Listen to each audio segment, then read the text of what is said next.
get this link up on YouTube. It's my first time using Zoom webinar. It's very exciting. And I have to wait for it to go stream to YouTube Live so you guys can actually join in on the fun. There we are. And now I'm going to hear myself echo, which I have to mute this. Okay. Share this. One more second. Robyn, you doing okay? Doing a little dance. All right. Robyn's doing a dance. So she's keeping us real. I'm going to embed a new code into my, let's see, my watch page. I know this seems like too many steps, but it is what it is, I guess. We're just wellness babes. We didn't plan for a career in technology and marketing, but here we are. And you know what? It like was stressing me out yesterday. Yeah, now I'm over it. Okay, so I think the page is live. Let me check with my girl. I'm gonna hit play. It's live. All right, guys. That took how many minutes? Going back to see Robyn. I'm gonna ignore everything else. Hello, everyone. Thank you. Thank you for your patience. Beth, and it should be live on YouTube and on the watch page. Text me if it's not, and I will figure it out. But like Robyn said, we're wellness babes. I don't really know much about technology, and it can stress me out. Yesterday, this is our first time using Zoom webinar. Like I said, yesterday I was a little in my head, like blah, blah, blah. But anyway, hello, everyone, and welcome to another month of the Reawakened Health Webinar. I am Aimee Raupp, your host, and I am honored to be here with a great friend and an incredible author, wellness babe, Robyn Youkilis. And this is her, I mean, she's got 2 books, right? This is her second book, Thin from Within. You can see I have my little notes in here because this is such a great book. And those of you that are new to me or new to these webinars, there's a chat box, I think, to your left. Feel free to post any questions there, comments, concerns. My girl Beth will collect those and then message them to me at the end of the webinar, and Robyn and I will do our best to answer those questions. So like I said, I'm Aimee Raupp. I'm an acupuncturist, herbalist, author, and just really love to share and spread information to help you live your healthiest life. And tonight's conversation, I think, is really, really important for so many of us, including myself. And just behind the scenes, I was telling Robyn how much her book hit home with me. She gave me a copy. What was that? That was at Gabby's book event, like a month ago, maybe, or something like that. And I was reading some of it, and you know, she had this piece in there about like, what kind of weight are you carrying? And it was like emotional or physical, I guess, really, right? And so anyway, let me introduce Robyn first and then get into that. But that's why tonight I wanted to have this conversation with her. Like, we've been talking about doing a webinar, and I was like, I want to have that conversation because it's so important. So Robyn, take the stage for a second. Tell us about you and your passion to help others. Yeah, thank you, Aimee. Thank you for having me. And I adore you, as you know, and something that I just connect to so much about you and your work is everything that you communicate feels like similar to how I try and communicate, in the sense that it feels very empowering and like you can do it, and that it's not a whole fancy fussy thing. It's just like, here's a few simple things, and here's how you can help yourself, and then tell me how you are. It's just like none of the story around all the things. So I really appreciate that in you and your work, and I try and speak from the same place, because I feel like we've all made this really complicated, and I think we're all craving simplicity. You know, even in just wanting to share this information, how complicated it got to be across all the mediums. And I think this is something that feels very relevant right now. You know, how can we do our work? How can we share our passions? And how can we at the same time not make ourselves crazy? Yeah. So we're all working on that together, I think. Absolutely. You know? Yeah, because a lot of it's so let's talk about like the impetus for you with Thin from Within. What was kind of the guiding force for you behind that book? Yeah, so for those of you who don't know me, I'm a health coach, author. As Aimee said, I'm a mom. I have a little 2-year-old redheaded thing. Both have 2-year-olds too, right? Yep, very close in age. Navy's February 20th. So yeah, James is September. Yeah. So little redheaded girl, her name is Navy. And, you know, it's been a wild ride. I started my health coaching practice nearly a decade ago, Your Healthiest You. And before that, I just basically rode the diet roller coaster my entire life. And I was always trying to get what I thought was the perfect figure and judging myself like crazy. Yeah. Nothing was ever good enough. There was never any there. When I look back on photos, I was like, you didn't think you were there? You know, looking at that picture. And I'm like, no, I didn't. And just always trying to look for everything outside of me to fix me. And thankfully, my mother was incredible cook and nurturer, and I always had a love of food. Even through all the dieting, like I was never a very successful dieter because, you know, when there's coq au vin and chocolate soufflés in the kitchen, you're like, well, I'll start again tomorrow. Kind of similar a little bit.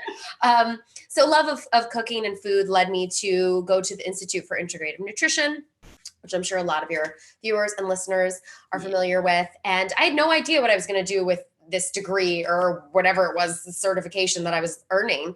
And so they taught you how to become a health coach. I was like, okay, I'll be a health coach. And I just learned through this process, like, oh, I can run a business. I am an entrepreneur. I can do this. And then also I had the training and just a lifetime of looking for everything outside of myself to fix myself. And my real aha moment in all of this came when, well, there's a few, but one in particular that definitely relates to you and your work is when my husband and I started talking about having a family.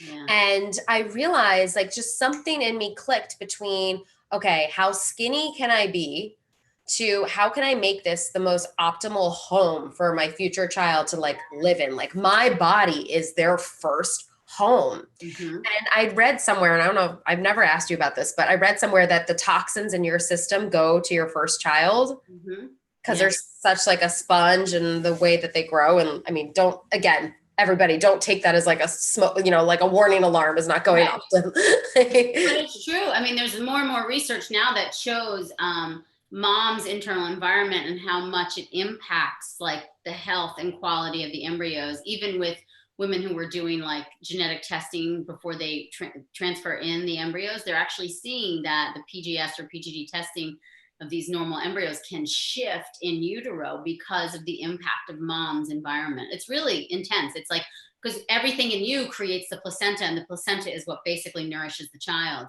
Right. And so it's a big deal. And then if you're me, you eat the placenta after. So. Yes, we do too. If your son doesn't take a poop inside of you on his way out, which mine did. So I didn't get to eat my placenta. Darn it. My whole birth plan, I was like, well, there's that. Oh, it all. Done and done. Please. So much poop on my delivery table. That was not in my birth plan either. Yeah. But anyways, so yeah, I realized, and I knew that like I was pretty sure that I had high mercury. So I was checking that out. And then also just realizing this, am I depriving myself? Like what's going on with my weight? Why am I never happy? And just relaxing about all of that and doing the research, realizing what my body needed to thrive, to really be nourished, like what that meant, a lot of those primal foods. And then I was very lucky. I got pregnant on the first kind of non-try, late 30s. And, there made a baby, and it shifted something for me. It shifted something in a way that I never went back. I still have to check in on myself constantly. So all the ways that I check in on myself are in my book, In Thin From Within, right? All those practices, all those moments of tuning in. I need to do that all day, every day. And no, that's not exhausting for me. What's exhausting for me is going back to that diet roller coaster. It's not exhausting for me to ask what I need and what would feel supportive. But there is some training around that. And there's a big shift around that. And, you do not need to be having a baby or planning a family for this to shift for you. But there's something in what I'm saying that I want you to really take in. And I'll share some of the practices, and we'll get to that, about how you can do that. But know that this takes time, and it's a process. And there is a way that we can talk about our weight and weight loss and not have it feel like all the stigmas out there. You can be a spiritual person and still want to lose weight. You can examine this and what's going on for you around this. Like, what do those 5 pounds mean? You have permission to explore this in a way that feels very now. Yeah. And that's what I do in my book. I love that. Well, that's what hit home with me. So that's what I was kind of touching upon before I just skip around all the time. But I was reading Robyn's book on the train home from the city when she had given it to me. And there was this, conversation of like, is this, emotional weight that you're carrying? What is the burden that you're carrying? And it really hit me because, it's been a bit of an intense year, and I still have these like 5 pounds that won't kind of budge. I mean, I just did a 30-day, well, I'm 24 days into it, of called my Reboot and Rewire. It's the eating plan for my latest book, Body Belief. And I've shifted the weight, which is nice. But it hit me because it was your words, especially, where it was like, this is emotional. I know it is. I know it's, and not necessarily like I'm working with a functional medicine doctor. My cortisol levels are fine. My adrenals are functioning fine. It's Congrats on all that. Thank you. But I had to get it checked because I was like, what the F? You know what I mean? Like, dude, I am like the woman who writes the books, right? You know what I mean? This thing of like, and I'm not trying, I have, a history of an eating disorder. I'm not looking to be 110 pounds anymore. That's like not my goal. I don't even weigh myself. It's just, I like to feel a certain comfort level in my clothes. And not that I didn't, I still love myself, but I just knew my body was holding on to something. And it was your words that hit me and actually made me think, for me, it was like a little bit of a defense kind of, I think, cushion, right? It was something I was doing to guard myself a bit. And I don't know, I mean, why don't you talk about that? Because you write about it in the book. I'd love to hear your take. And then I know you wanted me to maybe remind you about a story with your dad. Oh yeah, that other huge piece of all this that I believe brought it together. Thank you. You may have to remind me again after I talk about the physical, emotional weight. So okay. It's interesting because I realized, like, when I wrote my first book, Go With Your Gut, and it's kind of, I call it like the primer for all things gut health. I cover a little bit of weight loss, but not really. And the book did very well. I love the book. I'm so proud and happy with it. And then my publisher was like, we want a second book for you. I was like, great. They're like, we want a weight loss book. I was like, no. Yes. Right. Like, I don't want to write a weight loss. That's not cool. Like, no one talks about that anymore. We're supposed to love ourselves. Meanwhile, I'm like looking in the mirror, every day being like, how do I look today? How do I look today compared to yesterday? So I was like, okay, there's definitely a conversation that I can have here.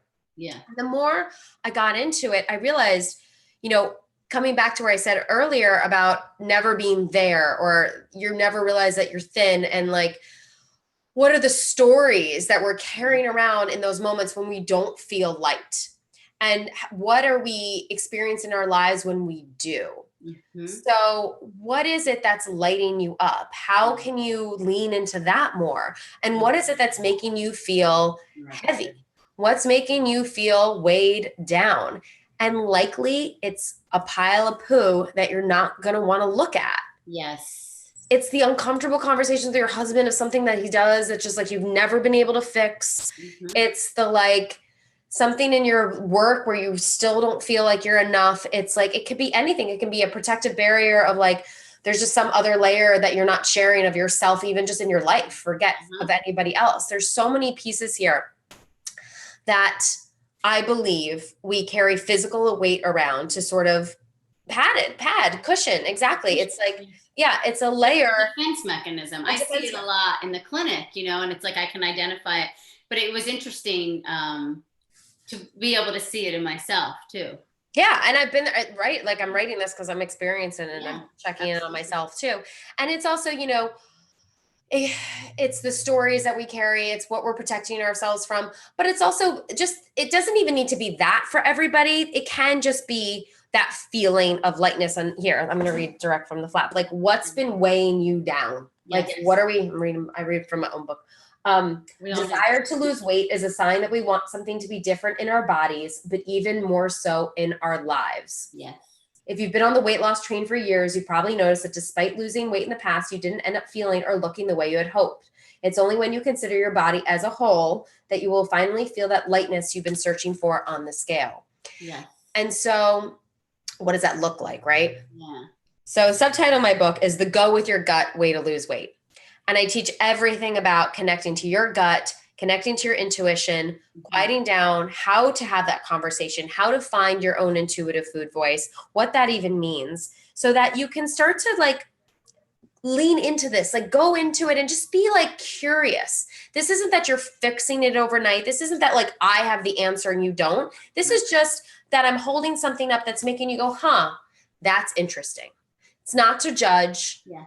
It's not to say that I have the way. It's like, there's something here that's sparking something in you that's asking you to go a little bit deeper. Exactly. And, sometimes that's through journaling. Sometimes that's through realizing stories from our past. And to connect back to my dad, I realized I had a girlfriend that I went to the Institute for Integrative Nutrition with. Well, I met through school, and we had stayed in touch, and she lost a parent, around her teenage years. And I had lost my father when I was 17. And in one of our calls, just kind of like check up, how are you? And I said, I keep doing this. I keep being good, even though I'm a health coach and I should know better. I keep being good and losing some weight. And then I burn it all up. Yeah, right? sabotage. Yeah. And then I sabotage the whole thing.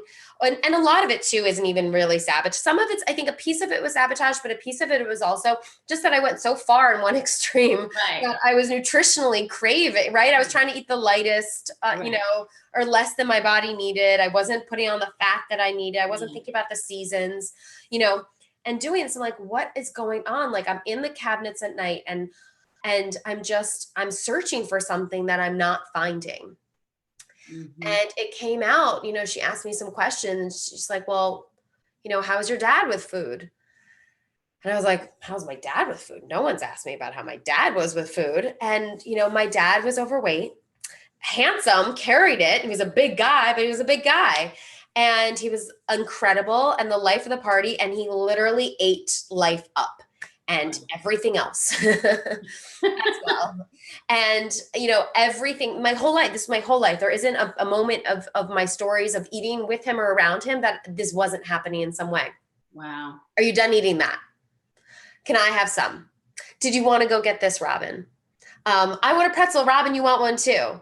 Let's get the shakes at McDonald's. You want it? Like, I just remember this constant coercion and negotiating and poor thing, right? Poor guy, to never have freedom from that. And I just realized, I was like, I'm using food and specifically overeating as a way to connect to my father. Yeah. So interesting. I was like, this was his story. Right. This doesn't need to be my story. No.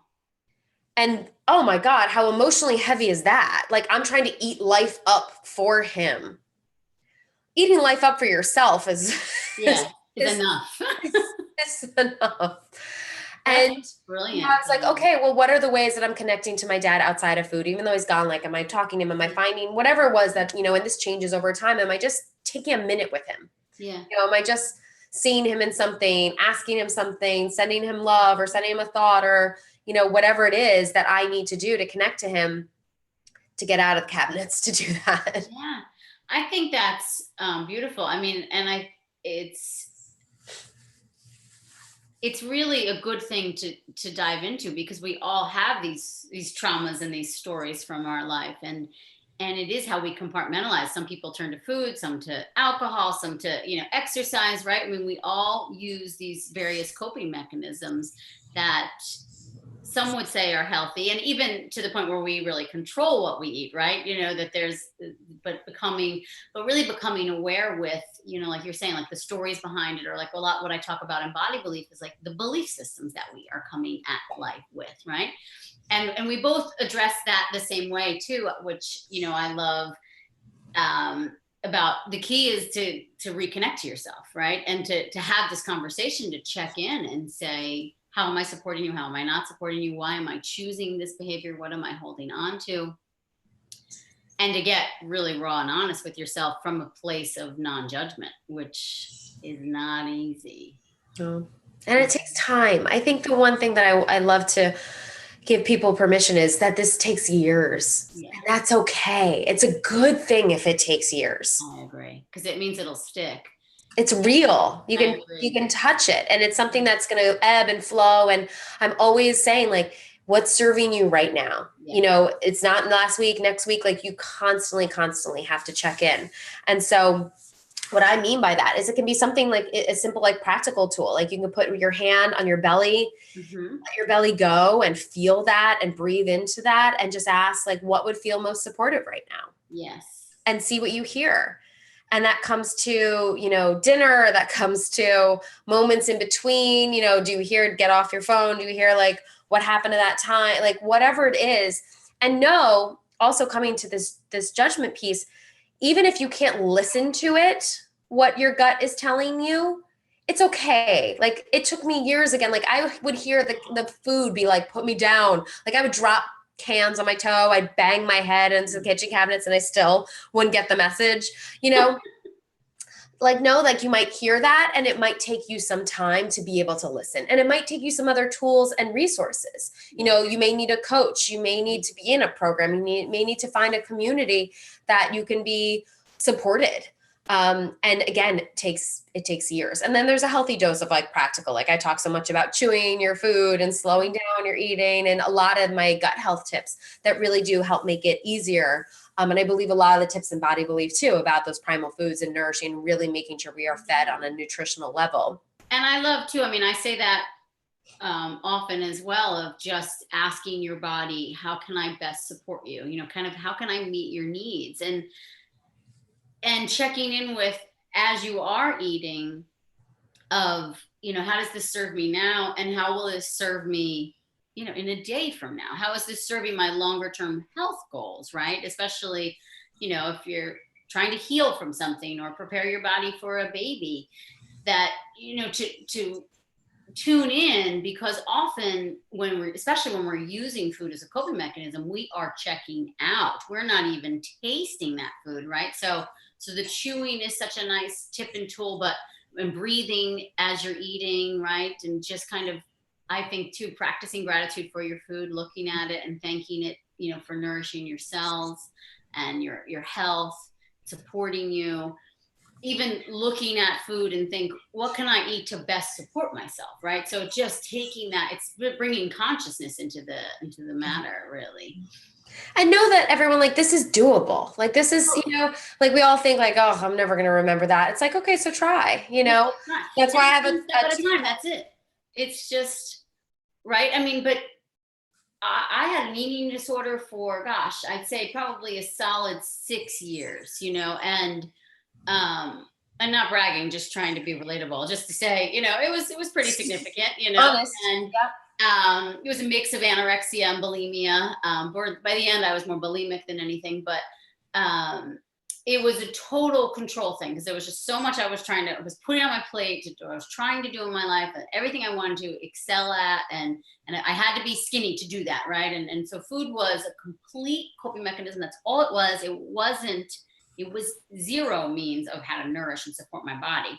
And it wasn't until I started acupuncture school or Chinese medicine school that, you know, the first year of that program, we do lots of psychology courses, because the whole premise is like the healer has to heal themselves first. And that was really when I began to reconnect to my body and see really how shitty I felt all the time, and how my body was speaking to me in so many ways, and I was just ignoring it, right?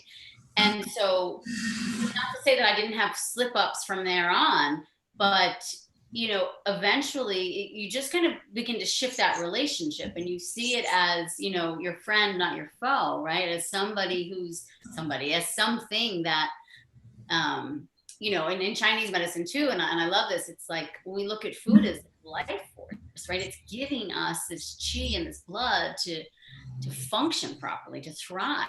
And food, for any other reason, just shouldn't be there, you know. And that's not to say I'm judging, but just to say, like, begin to look at it like that. Like, food is medicine, food is health, food is vitality. And when we use it outside of that, then we have to dig deeper on that emotional level and check in. Yeah.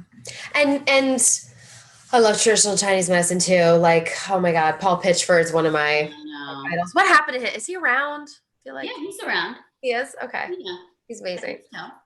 He's one of my faves. I just haven't heard, you know, seen anything from him in a while. Love him. But I feel like someone was just telling me they were doing something with him, and oh, really? Tell me what I want to go. I love going to anything. He's just an old school. So Paul Pitchford wrote Healing with, what is it? Yeah, Healing with Whole Foods. Healing with Whole Foods, one of the like wellness world Bibles that still holds up. And he's just one of those OG boss dudes, like an Andrew Weil or a Deepak Chopra, and I think he's just cool. Incredible. So he said something that stuck with me. Bitter foods, sweet life. So like to add in more bitter foods in our diet because we're so oversweeted and oversalted, and make sure we get the flavor. Just like he just had a way of like, I don't know, making things stick.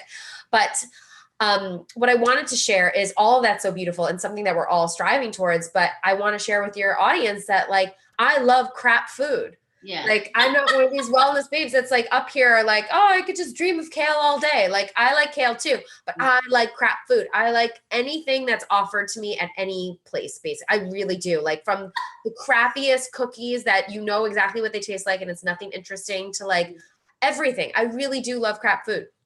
My point in sharing that is, first of all, what I eat most of the time is what we're teaching and preaching. Yeah. So I'm covered.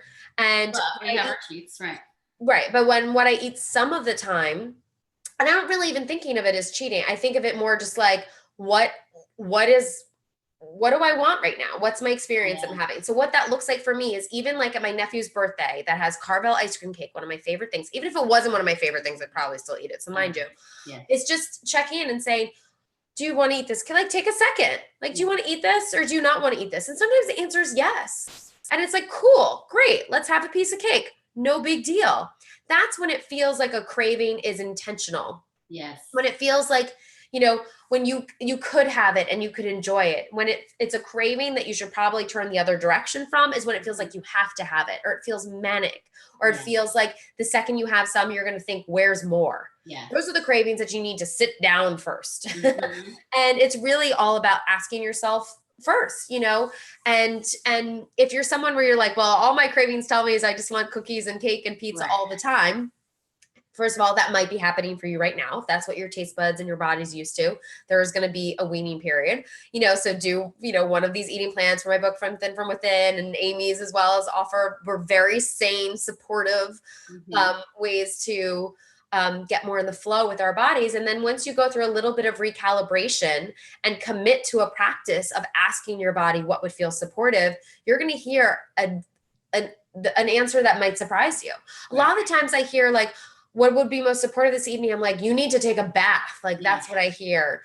Or I hear like stay up late and watch Netflix. Like I hear that it's not always going to be, like I said, like the steamed kale answer. It's just, but when there's intention behind it, and it feels like it's coming from your gut, from your intuition, it feels so different, and your body processes it differently. Totally. I always quote one of my favorite teachers, Abraham Hicks, and she says, if you eat something and feel good about it, it affects your body so much differently than if you eat something and you feel bad about it, because the judgment piece and beating yourself up. So I always say too, it's like, you know, and thanks for correcting that word when I use the word cheat, because you're right, that's not the right word. Well, I couldn't let you get away with it. I can't let anybody get away with it. So. No, I think it's great. I appreciate that. You know, when I have those moments, you know, sometimes I call it my F it moments, where I'm just like, this is what I want. And it's usually pizza is my food, right? And I typically don't eat much gluten or dairy. And sometimes I can get a really good gluten-free pizza, but I'm probably going to put cheese on it if I'm going to eat it. And it's just, I try to, in that moment, like, relish in every single bite, where I'm like, this is so freaking good, and I love it, and I'm happy to be eating it, and I'm willing to pay some, you know, I usually will get constipated or not feel so awesome the next day, but I'm willing to pay that price, right? But I think it affects me very differently than back in like the eating disorder days, when it would be like the different kind of F it attitude, and I would be shoving food in my mouth and be in the middle of the night, I'd be hiding it because I was embarrassed, right? There was this shame around it, and I felt horrible, and I have to starve myself for 2 days to make up for it, right? And you know, this like punish myself for doing that bad behavior. So it really is more about, I think, right, the mentality that you go into it with versus the actual choice. Even though obviously you and I believe in a certain kind of diet and, you know, what to follow or eating plan, and, you know, we're both on the same page with it being mostly primal and broth and fermented foods and all of these things, because we, you know, do understand through our research that it's the best to support healthy, thriving, you know, vital bodies.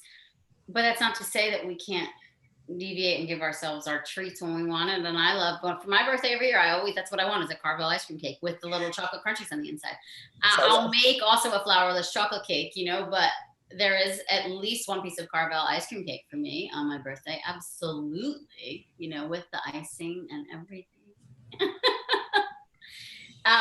So let's talk. I mean, so let's see. So reconnecting to your body. I just want to make sure we're covering what we promised them. Well, we promised. I always do that too. Like, I'm like, what did we make? I write it all out because I'm like, what did I promise you? And then, because I'll just go on a tangent and we'll just talk about, and you know, we pretty much cover it anyway. And I trust that what comes up is what's meant to be heard for everyone. But so what do you think? I know you have in the book that My Morning Minute. I love that. Page 32. I could read it if you want to have it. I'm glad that you brought that up because there's a lot happening on the Instagram world about morning routines, and it's all very lovely, and all these moms are going like this. Oh, I know, right? Because every morning you have no idea what you're going to get. You know, you could be dealing with a poopy diaper that went awry, and you're in there. And I have tried it all. I've tried to have like my I've childcare help. I've tried to have her come early. That doesn't help. I tried to have my husband. Like it's always just it just changes. You just don't know what you're gonna get. It just changes. So I whittled this down into a morning minute. That's something that you can do in the morning, or you can take it with you throughout the day. But basically your morning practice becomes a commitment to a morning minute. And I give a little more, but do you want to read the start of the chapter? Because it cracks me up, or I'll read it. Here, I'll read it. I have it. Okay, you can read it. As I sat up in my bed and took a little stretch, the sunshine beamed in on my face and I could hear the birds chirping outside my window. I thought to myself, hello, beautiful day. I made my way over to my meditation cushion and settled in for my Zen morning routine. And then I woke up. The morning reality actually looks more like this. My beautiful daughter is hungry, needs to be changed and fed immediately. My husband the same, just kidding. But he does have questions about our dinner plans at night and wants food too. Although he is self-sufficient now in that department, thankfully. Trained him a little bit. And my phone is pinging me with email after email. Morning routine. Most days it's a challenge just to find a moment to poop in peace. And you really don't even get that. I mean, I don't get that. I often have someone like right next to me as I'm doing my. And now my daughter is obsessed with body parts because we're very honest about everything, you know, a penis and a vagina. And so she wants to see in the potty when things are happening in there. So she's like in between your legs. And I'm like, great. I'm not sure that's where you want to be, kid. So basically, we all need a minute to come into ourselves. Ideally, it happens in the morning. If it doesn't happen in the morning, again, think of this practice as like, okay, so most days, here's what it looks like for me. When I wake up, I place one hand on my heart and one hand on my belly, and I take a few breaths. I say some version of the following to myself. Think good night moon, but morning self-care edition. Hi, I'm awake. How lovely is that? Good morning. I say like, hi body, hi heart, hi gut. Oh, you're here. I've got you. This is me. I'm real. Like, okay, this is me. Like, this is my life. This is about me. And I just take that moment to just take a few breaths and just check in and be like, oh yeah, this is me. You know, before mom, entrepreneur, wife, you know, anything else that I am out in the world, it's like, oh, okay, you're still that like little kid that used to play in the woods by yourself and like come home way too late for dinner. You know what I mean? Like, that's what this is about. And, you know, again, I said yours might be a minute of deep belly breathing, listening to a short guided meditation, writing in a journal, but it doesn't need to be writing a journal. You can write a sentence and sipping a cup of tea. You might need to wake up early for this to happen. Or, you know, if you commute to work, before you go into the office, you sit in your car and you be the weirdo sitting in their car for 5 minutes. And that's it. Because guess what? If you were in traffic or you had to pull over, something happened, you would have been 5 minutes later and nobody would have noticed. Exactly. We tell ourselves these stories of like, oh my God, I have to start this. It's like, and I'm working on this myself, right? I'm like, oh my God, the whole morning went awry. I need to get, it's like, no, just take a minute or get yourself to the office. And nope, you have not done your morning minute yet today. Find what it is and do something, because this whole conversation around overeating, around making choices that may not be the most supportive, around our diets, around the weight, whether it's physical or emotional weight, it does start with these practices like this. I agree. The reconnecting. It's really about that reconnecting. We want it to be a pill. I know I've taken them all. We want it to be a program or a plan. Right. It's about these practices that help us connect to ourselves, to get quiet, to be like, hey, you're important. No matter what weight you're at, 5 extra pounds at all, whatever it is, you're like, awesome. You're awesome. I may still be working on your physical frame, but that's okay. I'm here. We're doing this life together. And it might sound very out there to you, or it might sound like something you're already doing. And I'm just here to affirm how important this is and how much I've seen the results of this in my coaching practice, in my community. I have a kick-ass Thin from Within Facebook group, and they're like, oh my God, like, I didn't know about collard wraps, about using collard greens. And I'm like, yes, I didn't know I love sauerkraut so much. Yeah. I didn't know that it could be easy for me to find the best food choices, even when I'm around my in-laws. Like, I didn't know that this could all feel easy. Like, you're doing the work. Yeah, that's it. That's it. And, I think too, it's, I talk about this quite a bit in Body Belief. Oh, wait, first I wanted to add one thing. So my first book, In Chill and Get Healthy, I say that too, where even if it's finding, like, you get to work, it's been a busy day, a busy morning, you go to the bathroom, you could sit on the stall for an extra 10 breaths. You could. No one's going to know, and just take that time to chill out and check in, right? That's what I was calling it in that book. But it's so true. I mean, I'll do that, if it is a busy morning or a crazy morning, it's like on my commute in, right? I put on my headphones and I try to meditate on the train. I just take the time wherever I can. Sometimes it's listening to a meditation in my car while I'm driving. I'm not actively meditating, but it gets me in this, it calms the nervous system, right? It gets me present and aware. But then what was like, oh yeah. So in Body Belief, so much of what I talk about too is this, the absolute key here is about that. I'm losing my train of thought. What was it you were just saying before? The morning minute, pooping, routine, saying like hi to your body, like this is you, this is your life. That all of this connects back to your intuition about. I think it's just all about this idea that, none of what, like, oh, this is what it was. It's like, we could tell you the diet to follow, and we could tell you all the lifestyle tips and all the strategies and things like that. But until you actually are reconnected to your body, and when you talk to your body and say, how can I better support you? I feel like when you do that work first, and it is work, and it's, I think, not even just daily work, it can be hourly work, right? It's the what to eat piece, like, falls into place almost, because, and that's what I was getting at. And like how, your Facebook peeps are realizing, like, oh my God, I didn't realize I could use collard greens for wraps. I love those. Or, it's like in the Reboot and Rewire group, it's the same thing. All these people are realizing, oh my gosh, I love the bone broth egg drop soup. And I can take it on the go, and it's so good. And they're not even, all of a sudden they're realizing all these really easy and nourishing ways to support their body. But it's, I think, because we're doing the emotional work in conjunction with it. Yeah. That then they're not just feeling good about, like, oh, I'm following the diet, right? And I'm going to lose the weight. It's, oh, I'm connecting to myself. I'm asking my body how to better support it. And then they're seeing their body respond positively because they're connected to see, right? They're hearing the cues from their body. Yeah. And so it's like all of these pieces need to come together versus it to be, this diet, or, whose diet are you following and which one worked for you, right? Totally. Otherwise, it just becomes another thing you're looking at to fix you. Mm-hmm. Versus you taking some responsibility for the fixing. Yeah. Which is, I think that's, what we both really are teaching too. And it's not in a way to say it's on you or it's, anyone's to blame, but it's, what role are you playing in this? And, where are you packing things away emotionally, right? And where's the unpacking going to happen? And how can we best guide you and support you? Yeah. I love that. So tell me, what would you say some tips that you have for people to avoid that sabotage and overwhelm? Is it, what are some of your tips? So first off, make sure you're eating enough. Mm-hmm. Women especially tend to diet through their meals and eat through their days. Yeah. We get a kick out of being like, I just had a little salad for lunch. It's like, no, don't just have a little salad. Like, make sure you're covered in there. In the book, I teach the Rule of 5 plate, which I think is a really helpful template to make sure you're kind of like getting more than you thought your body needed. very straightforward, but a good way to think about it. So first up is greens. That can be raw if you can digest them. It can be cooked, a mix.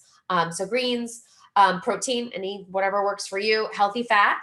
Yeah. I also put nuts in the fat category. I don't think of nuts as a protein. I think of them as a fat. So I think of them more like 2 tablespoons of olive oil kind of thing. Yeah.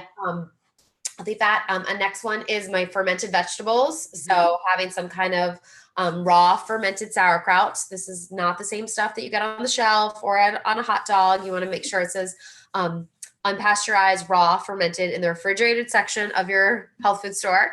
So adding in some of that. And then the one that I find is especially, and this comes from straight from traditional Chinese medicine, is cooked vegetables. Yeah. So roasted, steamed, water sauteed, root vegetables, more grounding, mushrooms, squash, broccoli, whatever is in season works for you, but making sure you have a cooked warming element in there. And some variation, of course you can add herbs, you can mix it, your olive oil can be fat and avocado or whatever you want to mix it up, but it makes sure that you're being fed. Yes. So I follow a version of that pretty much for lunch and dinner every day. And I find so much of the searching for something in between meals just calm down on its own. Because you're giving your body everything it needs. So then you're not having the blood sugar crashes, basically. Right. And if I want something, I typically want something else. I typically need fresh air.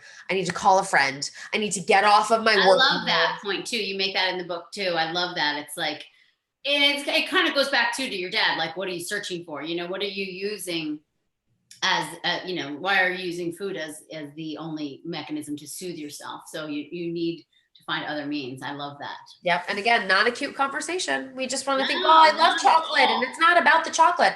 Have the chocolate. But, have you had 5 moments of quiet before you had the chocolate? Or just like, or if you have it, really take the time to chew it and be conscious about it, right? And think about the gratitude you might have for the taste of it. And then maybe you wouldn't eat, 5 squares, maybe you'd eat 1. I still eat the whole bar every time I eat chocolate. Depends on the chocolate for me. I'm so sensitive now too, I think, or I think I'm so tuned in. I'll get a headache from certain foods. I mean, my body's become a bit of a princess around. Yeah, I hear you. I finally got the picture. What was it recently? I can't have sugar at night. And if we go out to eat and I have a dessert, and I love desserts from a nice restaurant. I love even a healthy cookie or something like that at night, but I don't sleep. And I spent so many nights awake. And finally this last one, I was like, that's it. And so I was so proud of myself because it was after lunch and I was like, oh, I want chocolate. I'm going to have it now, not later. And I had it. It was the best chocolate ever. And I slept that night. I love that.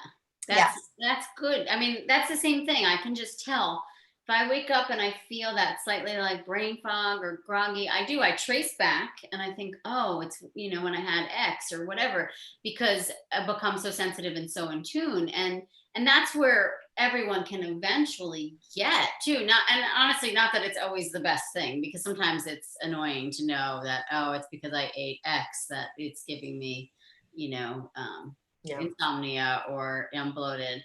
Sometimes, I can eat what I think is like the healthiest thing in the world and I can get bloated from it. So sometimes it's not what you ate, the state at which you ate it in, right? And how fast you consumed it. The chewing piece. Okay, wait. So Beth just texted in. Let me just see. Okay, here's a question we have from somebody. Great. I have a hard time with the manic desire to eat certain foods, mainly sugary foods. I want to omit them from my diet altogether. How do I go about that? Fat and protein, right? Yeah. Yeah. Or the protein's a weird one because some people need more and some people less. It's usually more, but protein first thing in the morning, like as your breakfast, super heavy. That's why in the book I talk about the power parfait, which you can use a yogurt or non-dairy yogurt or dairy or non-dairy yogurt. And I have you add even protein powder and chia seeds. Like it is a whopping amount of protein first thing in the morning, and then fat through the day. Like if you're someone that needs a half an avocado so that you are not turning to a bag of cookies for a month, give it a try. Like it's okay. You have permission to have half an avocado if that's what your body needs right now. I agree. I think, I say the same thing.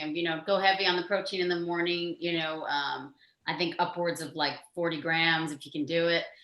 and then not going longer than 2 to 3 hours throughout the day without protein. And most proteins usually have fat, but protein and fat, because you have to regulate the blood sugar. The second the blood sugar starts to drop, you get the sugar craving, and then you have the sugar, and then you're kind of messed for the whole day, And my gut's saying that person's not, what was the name? Ashley? Was it Ashley sent it to you? I don't know the name. Okay. That they're not getting enough water. I just know. My gut is like, there's not no, enough water. you're just not having enough water. So get yourself a new water bottle, get like a 40-ounce one. Yes. A big mama jama, fill it at least 2 to 3 times a day. I love these. I always forget if they're 24. These 24-ounce mason jars. I love get a those. straw. You will drink more. And a pretty straw. I love those straws. I love my stainless steel. Stainless steel is the best. And make sure that you're not having water with meals, but you're having it in between. I know that can be challenging if you have a lot of water, but put this on your nightstand before you go to bed. Drink it first thing in the morning. Like, challenge yourself. Yes, we all have these things that we think are the thing, but do 1 week of making sure that you're having the amount of water that you're supposed to have in a week, and let us know how you feel. Oh, great. I love that. Yeah, you can shoot an email to my team, just info@aimeeraupp.com, and let us know, but give it a try. And again, I think too, to take away from, to shift that story, right? That, I have a manic desire to eat foods, certain, sugary foods, right? So I would unpack that sentence a little bit and maybe begin to say it differently. I'm working through my manic desire for sugar, or I'm getting beyond this manic sugar addiction that I have. Other people have done it. I can do it too, and just to cheer yourself on rather than beat yourself up for it, because in there, then that sabotage is what creates, the spiral where you'll just stay there. Yeah. So I know that like sugar is basically like, what do they test in lab rats? Has the same reaction in our bodies as cocaine. So you're weaning yourself off cocaine, just so you know. For some people, not everybody. Some people can handle sugar more than others, but like it's that serious. Addiction. It's a serious addiction. It's serious. So it's gonna take a minute, and you're gonna have some withdrawal, and it's not gonna be pretty, but it's possible. Yeah. People have done it all around the world, and it's not I also like to share with people too, like, this isn't your sentence forever. Doesn't mean you can never have something that has a sugar in it again. It's just like, this is your healing path right now until you're in a state of like some version of maintenance. I don't even like to use that word, but like your next phase. And like, this is just what you need right now. And it makes it a little bit more doable, I think, when we think like, okay, a couple months, this is gonna be my focus. I can do that.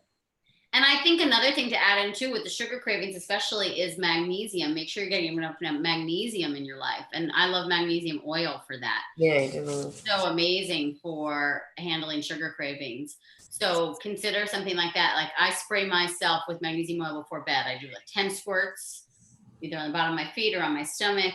It helps with more sound sleep, but it's really powerful at managing blood sugar levels. And then eating first thing upon waking does the same thing too, and making sure that you're getting a ton of protein in the morning. And then you should, because most people get that afternoon lull, that crash, because they're not eating heavy protein in the morning or upon waking. And then that's what leads to the sugar cravings. It's just, it's very dependent upon how you start your morning. So you just choose that routine and make it stick. And then usually the rest of the day will fall into place. Yeah. And and this is for everyone. What are you putting in your coffee in the morning? Or your tea? Because that's the thing most of us drink first, so doing collagen peptides, some fat, some coconut milk, right? That's what I do. Yeah, exactly. So yeah, but heavy on the protein too, because I use, right? I mean, we both probably do it, but the collagen peptides, 1 scoop gives me 11 grams. So right there, I'm obsessed with matcha right now. I'm making matcha lattes now. And I'm like, I can't. I used to hate it, and I actually still don't even like it, but I love the way it makes me feel. I love making my latte. I think I'm a little too high from it. I think it makes me buzzier than coffee. Use a little less. Yeah, but that's what I've been experimenting with. So it's like, I was following one of my other clients, her recipe, and it's like, I was like, I feel like I'm on crack. She's like, okay, cut it down. It's like, so now I'm skimming back, but I like the ritual. I love a ritual. I'm like a French press coffee girl. Like I love the ritual. And that's one of the other things too that I think really shifted for me with healing a lot of my food stuff was creating rituals. Like I love making my bone broth. I think about how it nourishes me, and like I have my skillets, right? And I love cleaning them and greasing them up. And you know, I've kind of created these rituals around food that make me feel really like they nourish me. And then that just it just carries over to and how I nourish my family, you know. So it's become this like love affair versus, you know, this friend foe relationship. And so anyway, this matcha latte thing has become a bit of a love affair, and I'm having fun. I had to cut back a bit on the matcha though. Yeah. Love that. I love that. Okay, let's see. I don't know if there's any other questions, you guys. Cool. But that's okay. That means we're hitting everything that we need. So we might wrap up here because Robyn is fighting a little sniffles and she's not feeling so awesome, but she's a trooper for coming out tonight and gracing us with all her knowledge and sharing all her inspiration from Thin From Within. So if you guys haven't gotten her book, you should check it out. I love it. Can I give a little tip on the book? Like she said, her power parfait, kimchi, right? You have sauerkraut in here, kale skillet, spanakopita. Oh my God, it sounds so good. I have to put this in the kitchen and make some of these recipes. Yeah, get your books dirty. Everyone's like, it's so pretty. I'm like, please get it dirty. Coconut oil all over it. Mark the pages. But Yeah. I did want to share one thing with your listeners is that the book is doing very well, which is amazing, but it's currently very back ordered and on reprint. So there's definitely some things you can do. There are copies around 100%. So the best way to find the local copies is to go on IndieBound. Okay. .org, INDIE, and then bound, BOUND.org. Put in the title Thin From Within and put in your zip code, and it will show you like your local Barnes & Noble, whatever your local store. That's great. Okay. And it supports brick and mortar bookstores, which we want to do. I love that. And then Amazon, you do, I think like Amazon, depending what's happening, like it's had books listed for like $85 or something. Like do not pay $85 for the book. You can find it. It will be back in stock on Amazon in July. They're doing like a super fast reprint on it, which scares me. Congratulations, though. I mean, I know it's probably a pain to be back ordered, but awesome to be having to rush to reprint. But you can get your books and you can support your local book shops because we love our local bookstores, right? You like the best thing ever. So, and Amazon also opened bookstores as well, and they are carrying it because the reviews have been so great and they love the book. So really. Yeah, so you can find like a lot of places have an Amazon in LA. There's a few Amazon bookshops in New York City. There's one that I went to in Herald Square. So they're around. I love it. And they have it too. So do not give up if you don't see it on Amazon. You can get your copy. And I want you to have it because I want you to have this, you know, be part of this conversation and feel good in your body. You deserve to feel amazing in your body. You really do. You do. That's it. And we're honored to help you get there in any way that we possibly can. Both I could speak for Aimee. Yeah, she can. Absolutely. I couldn't agree more. And it's really just about you choosing to bridge that relationship with yourself again and talk to yourself and ask yourself, how can I best support you? You know, how can I be a part of this team? Yes. Again? And I love that. And I want that for all of us all the time. But also to have compassion and love for ourselves when we aren't there. And that's okay. Yeah. We're doing it. They're a little more than we're not. And we're good, you know? Exactly. And I believe we're doing it. I believe this is shifting. I believe this is changing. I believe you are making a difference just by one choice you make. And that trickles over to somebody else. I believe in the power of these Facebook groups. I believe in the power of people finding solace in bone broth and collard wraps. I just do. And checking in, like I believe in all this because I'm seeing it work.